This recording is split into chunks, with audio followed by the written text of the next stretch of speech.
In order for you to master your life, you must first have to master your emotions. And mastering your emotions means aligning yourself with your inner power. That's the part of you that drives everything that you do. You see, when we think about even the word emotion, it is about giving you the fuel to move, to set things in motion, to create the things that you desire. And emotions, when used properly, will in fact drive and make those things so. In order for you to master this, you must understand the three spiritual principles of your emotions and understanding the benefits of your emotions and knowing how to deal with your emotions. One of them is acceptance. The second one is forgiveness. And finally, the third is surrender. Now, when you think about your emotions, we often don't categorize or know how to really think about or process our emotions in a way that's practical. We often feel them when we're triggered. We let those emotions kind of lead us or run us wild.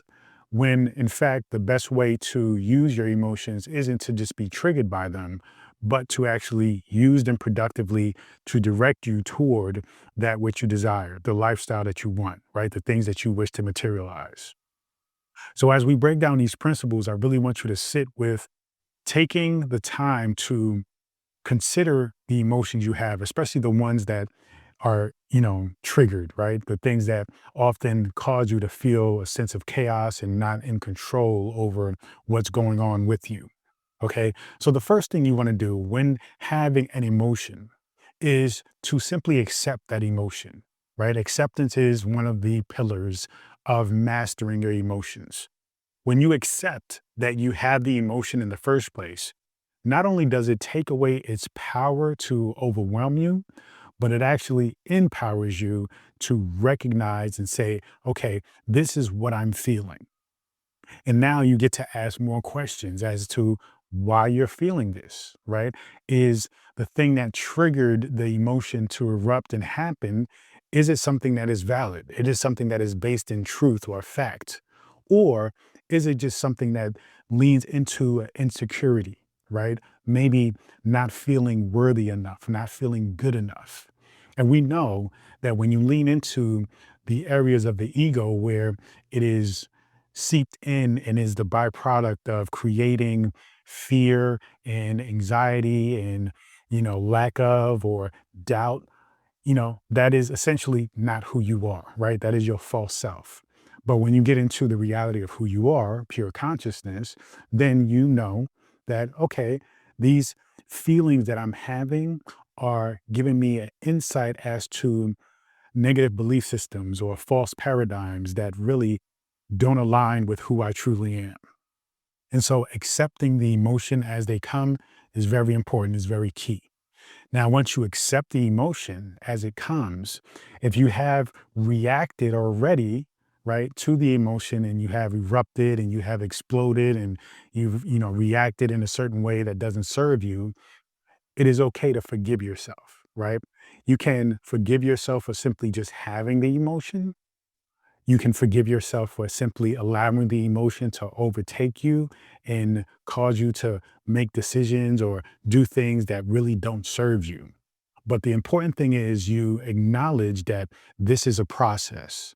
And so with forgiveness comes the grace and the ability to just simply take a step back and say, okay, I am learning now how to deal with these emotions when they are triggered and direct them in a productive manner, in a productive way. You see, these first two pillars are about recognizing that this is a process, recognizing that there is a journey here to walk, and you're willing to walk that journey. Now, the final pillar is surrender. Surrendering is simply acknowledging that you do have these feelings, acknowledging that they come from somewhere. And the surrendering is really about taking yourself out of your own, isolated experience and trying to view things from the outside, from a more objective point of view, right? As much as you possibly can.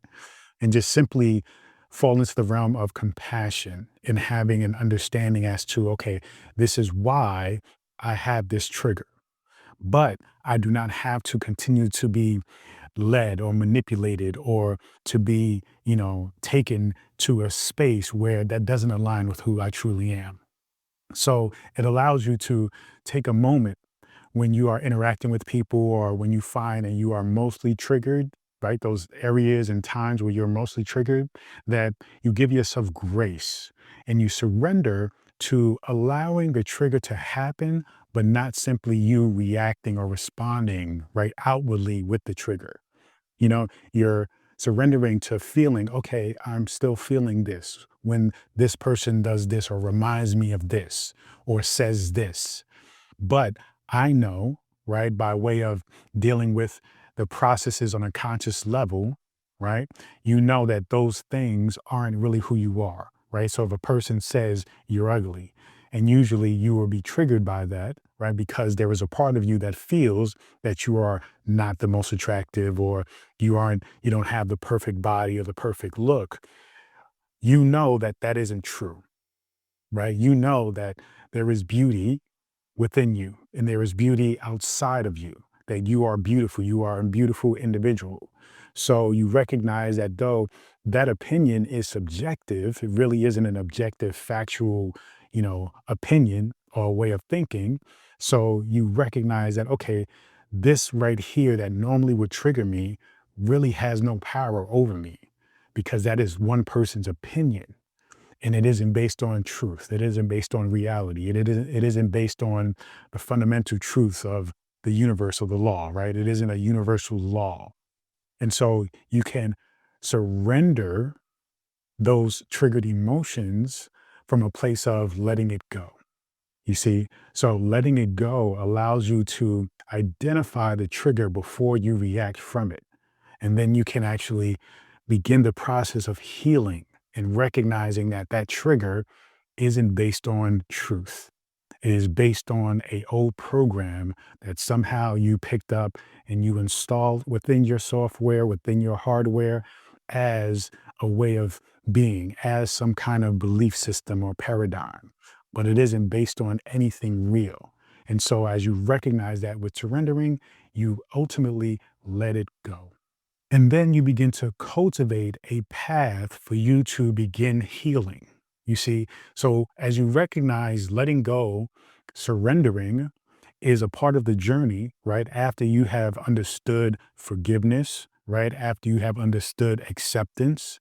Now, as you surrender and you let go of this false truth, you can now begin the process of being compassionate with yourself and understanding, wait a minute, these belief systems or these things that has triggered me once before really are not a reality that I have to accept for myself. They are somebody else's reality. And oftentimes there are somebody else's reality who themselves is dealing with triggers, dealing with hurt, dealing with needing to heal, right?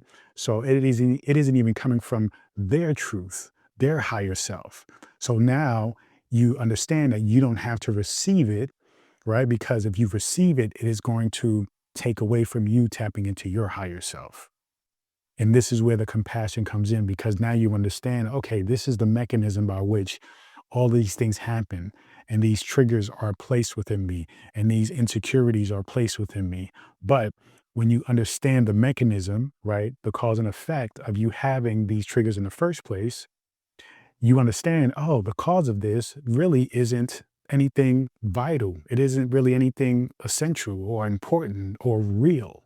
And so now you can most definitely practice compassion and let it go and ultimately heal from the trauma, from the false evidence, the false reality, the false narrative, and then live in a space where you are living up to your highest potential and being your true, most authentic self.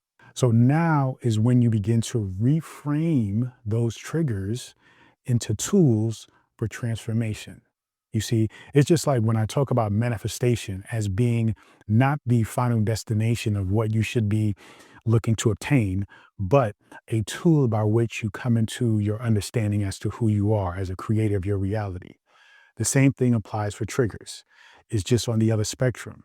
Manifestation we usually recognize as beautiful, as pleasurable, as nice, right? We seek that.